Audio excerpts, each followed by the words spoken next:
تاریخی جنگ ہے کہ پیارے آقا وصال فرما چکے ہیں 700 حفاظ صحابہ کرام، اور وہ حفاظ آج کے دور کے تھے بھی نہیں۔ ایک تو قرآن کا بھول جانا یہ ایک الگ معاملہ ہے، اور پھر قرآن کتابی صورت میں موجود ہو پھر اسے یاد کیا جائے، یہ زیادہ آسان ہے۔ اس وقت پتوں پر اور مختلف چیزوں پر قرآن لکھا ہوا ہوتا تھا، اور صحابہ کرام اس پر قرآن کو یاد کیا کرتے تھے۔ وہ 700 حفاظ صحابہ کرام جو ان حالات میں حافظ قرآن بنے تھے، جنگ یمامہ میں جام شہادت نوش کر گئے۔ علماء فرماتے ہیں یہ بتاتا ہے کہ احد کا دن خطرناک تھا، تو اندازہ لگاؤ کہ پھر جنگ یمامہ کتنی خطرناک ہوگی۔ اور یمامہ کی جنگ یا پھر صحابہ کرام جو دیگر اور جنگیں لڑی ہیں ختم نبوت کے عنوان سے، اس جنگ میں سب سے زیادہ جانیں قربان کی ہیں۔ تو یہ تو عنوان ایسا ہے کہ 1400 سالوں سے امت اس پر بولتی آ رہی ہے۔ مطلب آپ کسی بھی زمانے کے کسی بھی ولی کو اٹھائیے تو ایسا ممکن ہی نہیں ہے کہ اس نے ختم نبوت پر پیرا نہ دیا، اس نے حضور کی عزت پہ پیرا نہ دیا۔ آپ بہت زیادہ دور نہیں جائیے، آپ علامہ فضل حق خیرآبادی کو پڑھیے، آپ سرکار اعلیٰ حضرت امام احمد رضا خان فاضل بریلوی کو پڑھیے، آپ حضور قبلہ اعلیٰ حضرت پیر میر علی شاہ صاحب کو پڑھیے، تمام اکابرین قائد ملت اسلامی علامہ شاہ محمد نورانی صدیقی کو پڑھیے، تمام بزرگوں کو آپ دیکھیں گے کہ ختم نبوت کے عنوان پر جو ان کا موقف ہے، جو ان کا نظریہ ہے اور جو ان کا کردار ہے، سب سے منفرد ہے۔ حالانکہ یہ لوگ اور بھی محاذ کے مجاہد رہے ہیں، لیکن ختم نبوت کے عنوان پر کام کرنے کا انداز سب سے مختلف رہا۔ اور جو دوسرا ٹاپک ہے وہ فنا فی خاتم النبیین، بولیے سبحان اللہ۔ بچپن سے سنتے آئے تھے کہ ایک درجہ ہوتا ہے فنا فی اللہ کا، ایک درجہ ہوتا ہے فنا فی الرسول کا، ایک ہوتا ہے فنا فی الشیخ کا۔ یہ ہوتی کیا چیزیں ہیں سمجھ نہیں آتی تھی، یہ باتیں کلیئر نہیں ہوتی تھی۔ فنا فی الشیخ کا کچھ درجہ ہمیں قبلہ بلبل مدینہ حاجی مشتاق علی رحمہ کو سن کر کے انہیں دیکھ کے سمجھ میں آیا کہ فنا فی الشیخ کیسا ہوتا ہے، فنا فی الرسول کیسا ہوتا ہے۔ بزرگوں کے قصیدے سنے تھے، بزرگوں کی باتیں سنی تھی، بزرگوں کو ہم نے دیکھا تھا، لیکن ہم نے دیکھا کہ ہمارے دور میں اللہ نے ایک فنا فی الشیخ کے بعد اللہ تعالیٰ نے فنا فی الرسول بھی بھیجا۔ یہ ہوتی کیا چیز ہے، یہ ہوتی کون؟ عجیب و غریب صلاحیتوں کی اور عجیب و غریب کردار کی حامل ہوتی ہے۔ مطلب میں عجیب لفظ اس لیے استعمال کر رہا ہوں، حیرت انگیز، اور وہ انسانی سوچ اور سمجھ سے بالاتر کام کر رہی ہوتی ہے۔ کوئی دیکھ کر کے اس بات کا فیصلہ کر ہی نہیں پاتا کہ یار عقل بھی کوئی ایسے فیصلے پر راضی ہوگی۔ انسان کی عقل کبھی ایسے فیصلے پر راضی نہیں ہوتی جیسے فنا فی الرسول کے درجے پر فائز بندہ فیصلے کر رہا ہوتا ہے۔ جبھی کہا عقل کو تنقید سے فرصت نہیں، عشق پر اعمال کی بنیاد رکھ۔ وجہ یہ ہے کہ عقل ان باتوں کو قبول کرنے سے عاری نظر آتی ہے، عقل ان باتوں کو قبول کرنے سے مبرہ نظر آتی ہے۔ آپ دیکھیں نا 22 تاریخ کو گھر میں شادی ہو اور بندہ کہے شادی میرے بغیر بھی ہو جائے گی، نبی کی عزت پہ پیرا نہیں ہوگا۔ یہ جملہ وہی کہتا ہے جو فنا فی الشیخ فنا فی الرسول کے درجے پر فائز ہو۔ میں کوئی لفاظی نہیں کر رہا، آپ کے گھروں میں شادی ہو ذرا تجربہ کر لیجئے گا۔ ہم اپنے گھروں میں شادیاں ہونا تو ہم اپنے بہت اہم ترین کام چھوڑ دیا کرتے ہیں، لیکن جو فنا فی الرسول کے درجے پر فائز ہو وہ کہہ جاتے ہیں عزتوں پر پیرا بعد میں نہیں دیا جا سکے گا، جیسے میں نے دینا ہے ایسا نہ دیا جا سکے گا، لیکن شادیاں تو بعد میں بھی ہوتی رہیں گی۔ یہ جملہ ان لوگوں کا ہوتا ہے جنہیں اللہ نے فنا فی الرسول کا درجہ عطا کیا ہوتا ہے۔ میں ابھی گفتگو نہیں کر رہا اس موضوع پر، کیونکہ یہ موضوع بتانا یہ چاہ رہا ہوں کہ یہ موضوع کوئی ایک تقریر میں نمٹایا یا سمٹایا نہیں جا سکتا، اس کے لیے پوری رات کی نشست بھی ہو تو بولا جا سکتا ہے اور گفتگو کی جا سکتی ہے، لیکن میں کچھ تمہیدی کلام کو اور گفتگو کر کے آپ کے سامنے ان دونوں عناوین کے تحت ایک موضوع رکھوں۔ اور میری جو اپنی سوچ ہوتی ہے وہ یہ کہ اگر محفل پاک میں آپ آئے ہیں تو نعرے یہ ہمارا شعار بھی ہے، ہمارا طریقہ کار بھی ہے۔ بعض لوگ کہتے ہیں یار یہ ہر وقت تم نعرے لگاتے ہو، یہ نعرے لگانے سے کیا ہو جاتا ہے؟ پہلے تو ہم یہ کہتے تھے یار صحابہ نے بھی نعرے لگائے ہیں، لیکن پھر ہم نے دیکھا کہ نعرے لگانے کے بعد وہ حرارت بھی پیدا ہوتی ہے جو منفی ٹیمپریچر میں بھی نہ بندے کے لہو کو گرما دیتی ہے۔ تو نعروں کی اہمیت افادیت اپنی جگہ پر ہے، اور یہ بالکل اس سے انکار نہیں ہے کہ جذبہ ایمانی کو بڑھاتے ہیں، لیکن میں یہ سمجھتا ہوں کہ ہم نعرے بھی لگائیں اور اس سے آگے بڑھ کر کے اس محفل میں جو ماشاءاللہ معاونین نے اور منتظمین نے انتظام کیا ہے تو اس سے کچھ سبق لے کر کے جائیں، کوئی ایسا پیغام ہو، کوئی ایسی سوچ ہو، کوئی ایسی فکر ہو کہ جس کے بعد ہم پھر اس کو اپنی زندگی میں نافذ کرنے کی کوشش کریں۔ ایسا نہ ہو ایک رات محفل میں آئے، ہم نے جذبہ دکھایا، غلام یہ رسول میں موت بھی قبول ہے کہ دعوے کیے، اور گھر جانے کے بعد سارا معاملہ ختم۔ ہماری ایک بڑی تعداد ایسی ہے، بڑی تعداد، آپ میں حسن ظن رکھوں تو آپ نہیں ہوں گے، لیکن ایک بہت بڑی تعداد ہماری ایسی ہے کہ جو صرف اب تک یہ سمجھی کہ میلاد میں آ کر کے نعرے لگا کر کے جنتی بن کر کے پورے سال گھر میں بیٹھ کر کے اس بات کا جشن منایا جائے کہ ہم میلاد میں گئے تھے، بس ان کی فکر یہ ہے، حالانکہ یہ فکر نہیں ہے۔ میلاد کا مطلب یہ ہوتا ہے، میلاد کی محفل کا مقصد یہ ہوتا ہے کہ اس کے بعد جذبہ مزید جوان ہو جائے، اس کے بعد سوچوں میں مزید وسعت آ جائے، بندے کے اندر کام کرنے کا جذبہ پیدا ہو، اور یہی قبولیت کی سند بھی ہے۔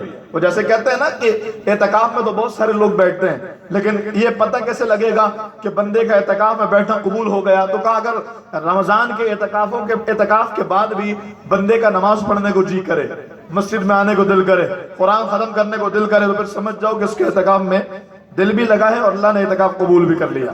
اور جو اعتکاف تو کرے 10 دن تک پابندی سے نماز بھی پڑھے، لیکن جس روز چاند نظر آئے اس روز فجر کی نماز بھی نہ پڑھے، تو پھر کہتے ہیں اس بندے کا اعتکاف قبول نہیں ہوا، اس نے رسم ادا کی ہے۔ اسی طریقے سے محفل کا معاملہ بھی ہے کہ اگر محفل میں آ کے جذبے دکھا کر، جوش دکھا کر، اپنے عقیدتوں کا اظہار کر کے اگر ہم نے یہ سمجھ لیا کہ ایک محفل ہمارے جذبے کے لیے کافی اور ہمیں جنت میں لے جانے کے لیے کافی ہے، تو پھر یقیناً یہ ہمارے محفل کی عدم قبولیت کی دلیل ہوگی، یہ ہماری محنتوں کی، یہ ہماری عقیدتوں کی عدم قبولیت کی، یعنی قبول نہ ہونے کی دلیل ہے۔ وگرنہ قبولیت کی دلیل یہ ہے کہ محفل میں جو جذبہ ہم نے پایا ہے، پھر اس جذبے کا اظہار اپنی زندگی میں کر بھی رہے ہو، ہاں پھر اس جذبے کا اظہار بھی ہو رہا ہو۔ ایسا نہیں گھروں میں جا کر ٹھیک ہے پھر ہم اپنا کام کریں گے اور بس جو سن لیا، جو بول لیا، جو کہہ دیا وہ اپنی جگہ پر رہے گا، ایسا نہیں ہے، بلکہ اس کو نافذ کیا جائے گا۔ تو کوشش یہ کروں گا کوئی ایسی فکر ہو، کوئی ایسی سوچ ہو، کوئی ایسا نظریہ ہو کہ اس کو ہم نافذ کریں اپنی زندگی میں،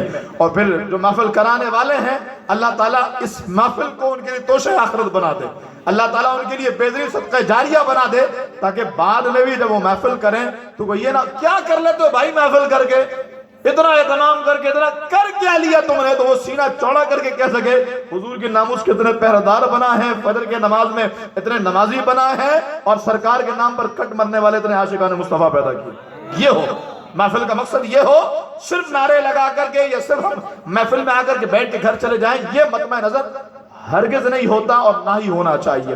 تو میں جو آپ سے عرض کرنا چاہ رہا ہوں، جس تناظر میں نے آپ کے سامنے گفتگو کرنی ہے، وہ یہ ہے کہ ہم چونکہ 1400 سال بعد آئے ہیں، تو اگر ہم زمانہ صحابہ کرام کو دیکھتے ہیں تو وہ زمانہ بڑا خوبصورت تھا، وہ زمانہ بڑا حسین تھا۔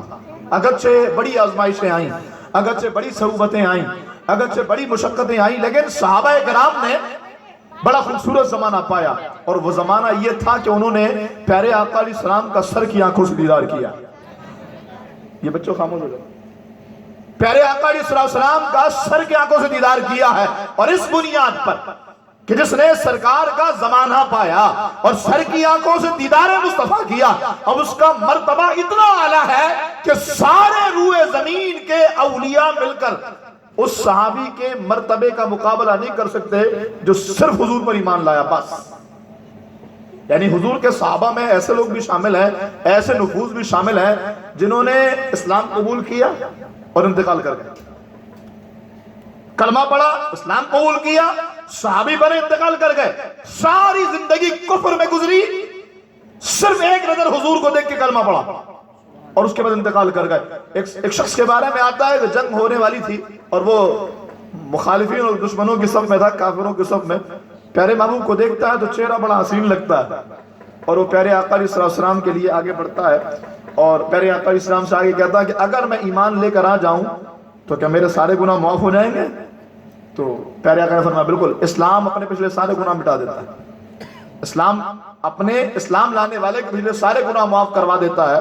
اس نے کلمہ پڑھا، مسلمان ہوئے، اور اس کے بعد حضور کے دستبوسی کے لیے اپنی اونٹی سے نیچے اترنے لگے، گرے، گردن کی ہڈی ٹوٹی اور شہید ہو گئے، انتقال کر گئے۔ علماء کا اس بات پر اتفاق ہے کہ اس صحابی کے نامہ اعمال میں اگرچہ نہ ایک سجدہ، نہ ایک روزہ، نہ ایک تسبیح، نہ کوئی ایک عبادت، کچھ بھی نہیں تھا، اس کے باوجود دنیا کے سارے غوث مل جائیں، دنیا کے سارے ابدال مل جائیں اور دنیا کے سارے ایمان والے مل جائیں، ان سب کی نیکیوں کو ایک پلڑے میں رکھا جائے، اس صحابی کی نیکی کو ایک پلڑے میں، کون سی نیکی؟ صرف سر کی آنکھوں سے حضور کو دیکھ اور ایمان لائے، اس کو ایک پلڑے میں رکھا جائے، صحابی کی نیکیاں بھاری پڑ جائیں۔ بولیے سبحان اللہ۔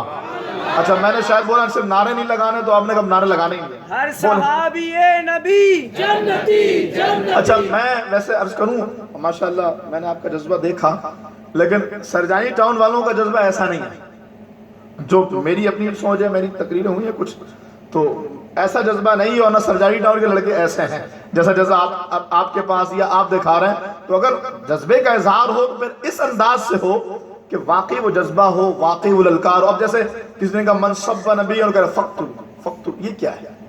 اس سے تو کوئی چوزے کا بچہ بھی نہیں مرے گا، اور تم گستاخ رسول کو قتل کرنے کی بات کرتے ہو.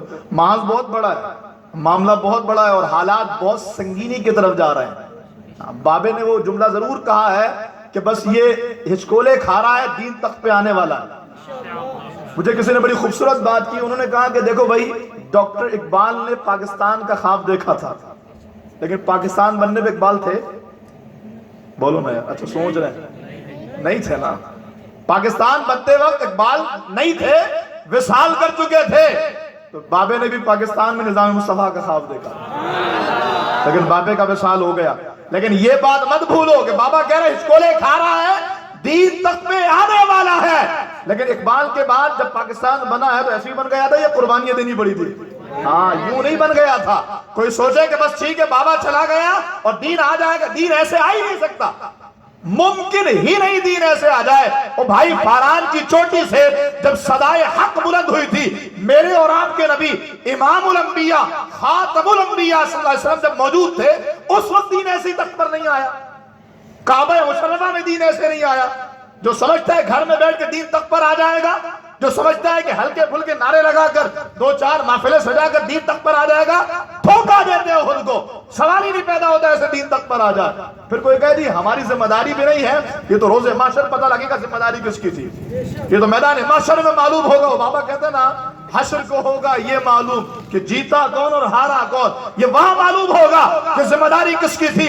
لیکن کوشش کیجئے ہمارے جیتے جی دین تخت پر آئے نہ آئے، ہم کچھ ایسا کر جائیں کہ قیامت کی جب دین تخت پر آیا ہوا ہوگا اور آ کر کے اللہ کی بارگاہ میں ان لوگوں کی سفارش کر رہا ہوگا کہ جنہوں نے دین کو تخت میں لانے کے لیے کردار ادا کیا ہوگا. کیونکہ یہ بات تو طے ہے کہ دین نے آنا ہے. بالکل اس بات میں کوئی دو رائے کی، کوئی مبالغہ آ رہی نہیں ہے. قرآن حدیث سب کے مفاہیم یہ بتاتے دین تخت پر آئے گا، بالکل آئے گا. میں نے قرآن کی جو آیت آپ کے سامنے پڑھی، اللہ فرماتا وَلَا تَهِنُوا وَلَا تَحْزَنُوا، فکر نہ کرو، غم نہ کرو، انتم العالم، تم ہی غالب رہو گے. بولو سبحان اللہ، کمال کا اعلان ہے. وَلَا تَهِنُوا وَلَا تَحْزَنُوا وَأَنتُمُ الْأَعْلَوْنَ، نہ فکر کرو نہ غم کرو، تم ہی غالب رہو گے. کم ان کنتم مؤمنین، جب ایمان پکے ہو جائیں گے، جب ایمان مستحکم ہو جائیں گے، غلبہ تمہیں ہی ملے گا. دین آئے گا تخت پر، دین کا پرچم لہرائے گا. تو کچھ ایسا کر جائیے جب دین ان لوگوں کی سفارش کر رہا ہو، جب دین ان لوگوں کی شفاعت کر رہا ہو، تو پھر دین کی خدمت کرنے والوں میں اللہ تعالی ہمارا نام بھی شامل کر لے. کیونکہ دین کی خصوصیت یہ ہے، دین کی خاصیت یہ ہے کہ جس نے دین کو تھوڑا سا دیا نا، دین نے اس کو بہت سارا واپس کر دیا. جس نے بھی دین کو تھوڑا سا دیا، آپ پورا پریکٹیکل کیجئے، آپ خود اپنے اوپر پریکٹیکل کر کے دیکھ لیجئے. ہم علماء کے درمیان رہ کر کے بھی یہ باتیں کرتے ہیں، اور میں نے کم و بیش 100 سے زائد علماء کے سامنے یہ جملہ کہا تھا، اور میں نے علماء سے تائید لی تھی. تو ہر ایک بندہ اس بات پر سر ہلا رہا تھا کہ واقعی جب دین کو تھوڑا سا دو نا، دین بہت سارا واپس کر دیتا ہے. اور میں آپ کو اس کی مثال دوں. بھائی ہمارے معاشرے میں پولیس والوں کی کیا حیثیت ہے؟ کوئی کچھ کہتا ہے، کوئی کچھ کہتا ہے، کوئی کچھ کہتا ہے. اگرچہ غلط ہے، یہ ہمارے محافظ ہیں، جو غلط ہیں وہ غلط ہیں، لیکن پولیس والے ہمارے محافظ ہیں، اس کو ماننا پڑے گا. یہ حقیقت ہے، اس سے انکار نہیں ہے. یہ دیگر اور ادارے ہوں. تو بات یہ ہے کہ ویسے ہمارے معاشرے میں پولیس والوں کی ویلیو کوئی نہیں، لیکن ہم نے دیکھا ہے جب ایک پولیس والے نے نبی کی عزت پر پہرا دینے کے لیے قدم بڑھایا، جس نے جتنا بڑا قدم بڑھایا، اب اس کی قربانی بڑی تھی، بچہ قربان کیا، بیوی قربان کی، گھر والے قربان کیے، نوکری قربان کی، وہ آگے بڑھا دین کے لیے، اس نے خود کو پیش کیا ہے. دین نے دیا کتنا کہ جب کال کوٹری میں سوال ہوا، طالبان کا پورا وقت آگے بولتا ہے کہ تم بس اتنا کہہ دو کہ تم نے یہ کام ہمارے کہنے پہ کیا ہے، ہم تمہیں باہر نکلوا لیں گے. تو ممتاز قدری کی جملہ تھا کہ باہر آنا کون چاہتا ہے؟ پوچھا گیا وجہ کیا تھی، تو کہا جسے روز آنا دیدار مصطفیٰ ہوتا ہو. لوگ تڑپتے ہیں، تڑپ کے مر جاتے ہیں، ایک بار دیدار نہیں ہوتا۔ روزانہ سر کی آنکھوں سے جسے مصطفیٰ جان رحمت دیدار کراتے ہو، بتاؤ نا پھر وہ بندہ اللہ کی بارگاہ سے یہ دعا کیوں کرے گا کہ اسے رہائی ملے، اسے آزادی ملے؟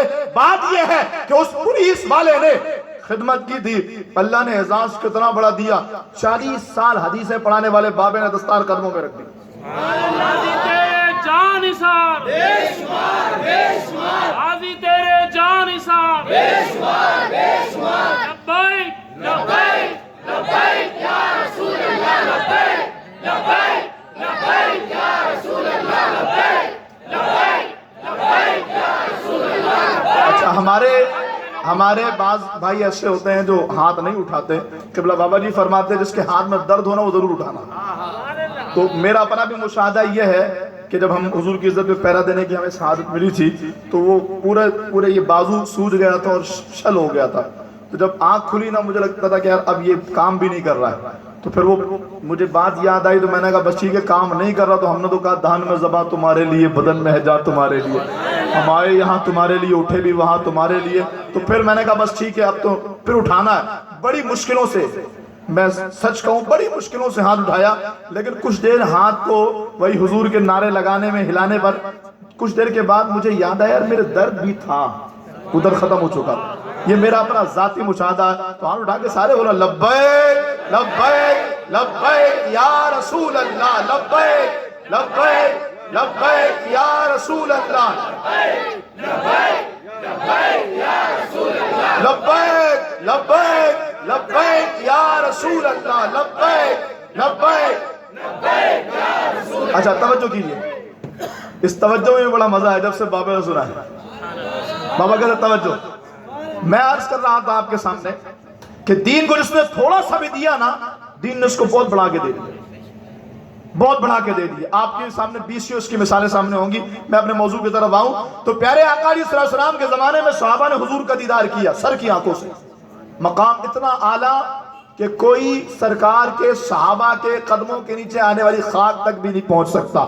آج جس ہستی کے نام پر یہ محفل 11ویں شریف ہو رہی ہے، سرکار بغداد فرماتے ہیں میرا جی یہ کرتا ہے امیر معاویہ جس رستے سے گزر رہے ہوں میں اس رستے میں جا کر بیٹھ جاؤں، ان کی گھوڑوں کی ٹاپوں سے دھول اٹھے تو وہ آ کر کے جب مجھ پہ پڑے تو میرے لیے توشہ آخرت بن جائے۔ یہ جو آج کہتے ہیں ہم سید ہیں جی ہمیں برداشت نہیں ہے، ہمارے بابا کے ساتھ جس نے جنگ کی ہمیں برداشت نہیں، ہم نے کہا بکواس بند کر، تو بڑا سید ہے، یہ غوث پاک بڑے سید ہیں۔ اپنا نسب نامہ بیان کرو نا آج کے سیدوں، میں بھی سید ہوں الحمدللہ، لیکن سیدوں اپنا نسب بیان کرو نا، وہ سارے سید 2 نمبر جو ڈرامے بازیاں کر کے صحابہ پر زبانیں کھولتے ہیں، ذرا اپنا نسب بیان کرو، اور میں تمہارے سامنے غوث پاک کا نسب بیان کرتا ہوں۔ توجہ کیجئے گا، غوث پاک حسنی اور حسینی سید ہیں، بولو سبحان اللہ۔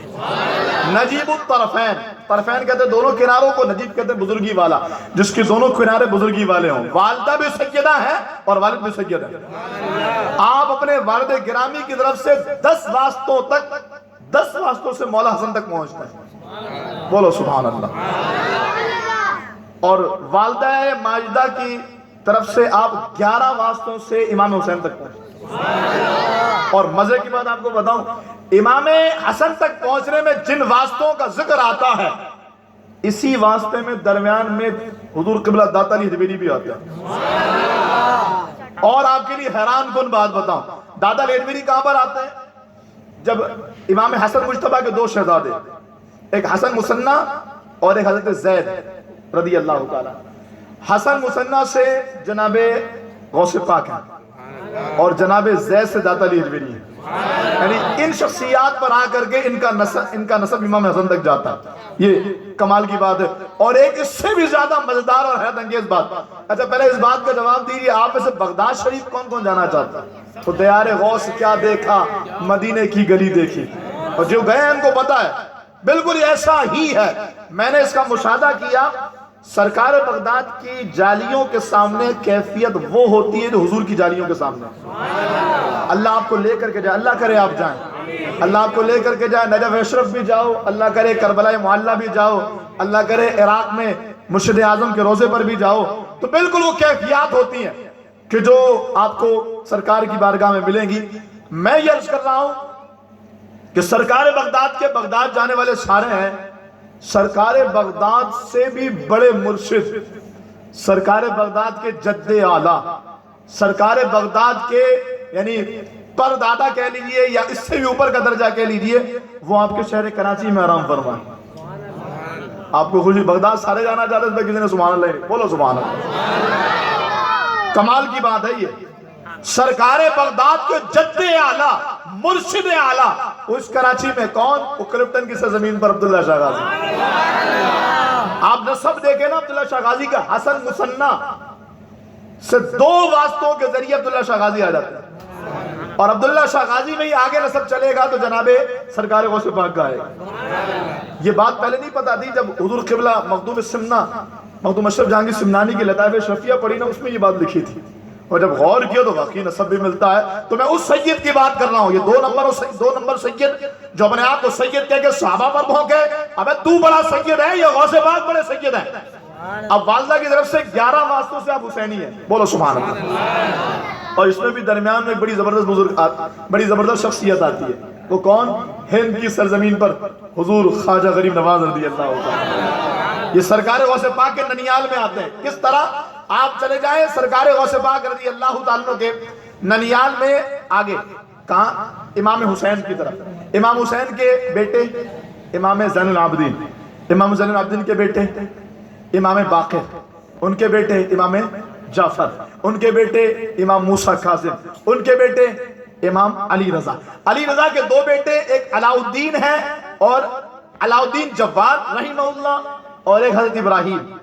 تو علاء الدین جواد سے سرکار غوث پاک ہے اور حضرت ابراہیم سے جناب خواجہ غریب نواز ہے. تو یہ نسب جا کر یہاں پر مل جاتا ہے. ہم اس سید کی بات کر رہے ہیں. وہ سرکار بغداد فرماتے ہیں میرا جی یہ کرتا ہے امیر معاویہ کے گھوڑوں کی ٹاپوں سے جو دھول اٹھے وہ میرے اوپر آ کر پڑے، میرے لیے ذریعہ نجات بن جائے گا. اور آج کوئی سید ہو کر کے سرکار کے صحابہ کرام پر بھونکے تو سمجھ جاؤ کہ پھر یہ اپنی سیادت کا حق ادا نہیں کر رہا. یہ وہ ہے جس کو حضور نے خود اپنی حال سے نکال کر کے اس بندے کو دور کر دیا ہے.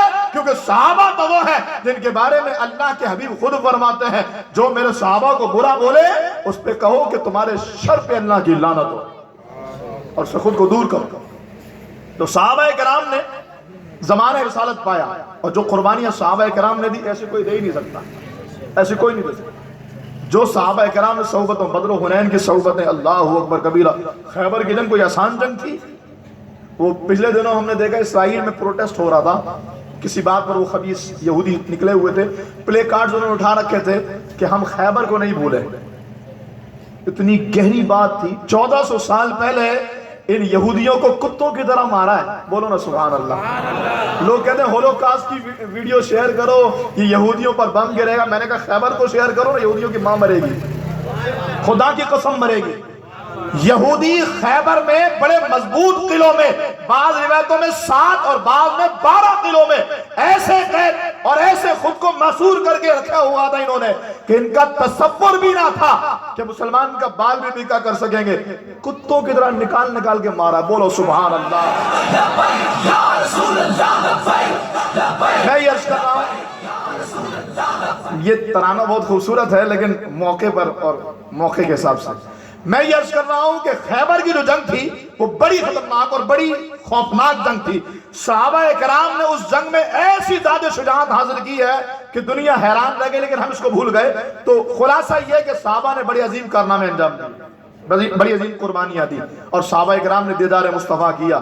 صحابہ کرام نے پیارے آقا اسلام کو دیکھا. صحابہ کا زمانہ گزر گیا، تابعین کا بھی گزر گیا، تبع تابعین کا زمانہ بھی گزر گیا. حالات بدلتے گئے، زمانہ بدلتا گیا، اور ہمارا دور آ گیا، ہمارا زمانہ آ گیا. ہم وہ لوگ ہیں جنہوں نے حضور کو نہیں دیکھا. ہاں، ہم وہ لوگ ہیں جنہوں نے حضور کو نہیں دیکھا، لیکن انعام ہم پر